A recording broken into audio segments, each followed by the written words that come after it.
tay parameter ha. Ang probe is kato siya. Oh, tuara kani mo ni gitawag nga probe. Kanang tapos kini siya i-connect ninyo kaon ni remove this one and then paki-hold Ralph.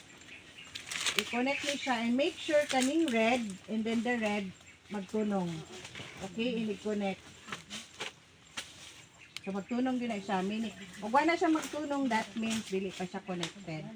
Do not on this one until wala ninyo connect. Kawiri sa kayo. So, pwede na rin siya. That's ang purpose ani kaning bangag-bangag is pwede rin siya ito slow na naaning cover. So, ang kaning cover niya is lagi din siya is to prevent para ma-safety siya ang mga probes. So, kaning tawag ani probes.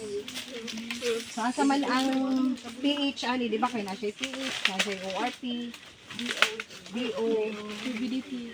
so, kani siya, mao ni pH. Tanawan niyo ha. pH, Kanang dingin guys. kaning ball